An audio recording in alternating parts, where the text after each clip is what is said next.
मैं इस वीडियो में आप लोग को सिंपल सा ट्रिक बताना चाहता हूँ।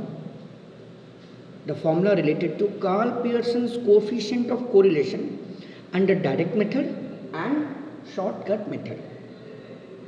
मैं इस वीडियो में कोरिलेशन क्या है इसके बारे में कोई लेक्चर नहीं दे रहा हूँ। मैं इस वीडियो में आपको बताने का कोशिश कर रहा हूँ कि कैसे हम एक सिंपल ट्रिक से Karl Pearson's coefficient of correlation का फॉर्मूला लर्न कर सकते हैं easily with a simple and basic trick.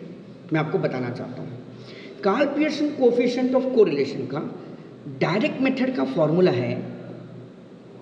Direct method का फॉर्मूला है n summation x y minus summation x into summation y whole divided by n summation x square minus summation x का whole square into n summation y square minus summation y का whole square. बच्चे इस formula को learn करने में दिक्कत हो जाता है। मैं एक सिंपल आपको ट्रिक बताता हूँ कि फॉर्मूला आप आसानी से लर्न कर लो। आप वन ऑफ द मूवी ज़रूर देखे होंगे, बागवान। इसको मैं बागवान ट्रिक ही बोल देता हूँ। उस बागवान मूवी में क्या था, पेरेंट्स थे, उनके 4 बच्चे थे एंड बच्चे बड़े हो गए, बच्चे बदमाश निकले और पेरेंट्स का डिवीज़न हो गया। कभी यहाँ हो, कभी पेरेंट्स यहाँ रहेंगे, कुछ महीने यहाँ रहेंगे, ऊपर से उन लोग पेरेंट्स का भी डिवीज़न हो जाता है। उसी से कुछ रिलेटेड है और आजकल जो हर जगह हम लोग देखते हैं ये सब हो रहा है जो कि नहीं होना चाहिए। उसी से रिलेटेड मैं इस ट्रिक को बताना चाहूँगा। सर कैसे आप बताना चाहेंगे? ये x मान लो एक उसका लड़का है, y एक लड़का है, n मान लो पेरेंट्स है। ऐसे सोच लेते हैं n है पेरेंट्स, x उनके 2 बच्चे हैं, एक x और एक y। समझने की कोशिश करना। पहले पेरेंट्स और बच्चे छोटे थे, एक साथ रहते थे। बड़े हो गए, एक बच्चा अलग सा कुछ काम किया और एक लड़का अलग काम किया। 2 अलग अलग बिजनेस कर रहे हैं, कुछ अलग अलग प्रोफेशन में हैं। फिर क्या हुआ सर, एक बड़ा सा घर बना और घर में हो गया बंटवारा, जो हम आजकल देखते हैं।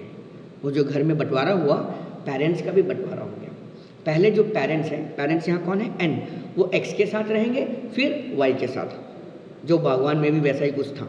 तो क्या है, n, पहले पेरेंट्स हैं n, वो रहेंगे x के परिवार के साथ। ये देखो x का परिवार है, summation x square minus summation x का होल स्क्वायर। बंटवारा हो गया बिंदु से, इनटू, इसको हम इनटू बोलते हैं, बिंदु, into n summation y square minus summation y का होल स्क्वायर। ये x का परिवार, ये y का परिवार।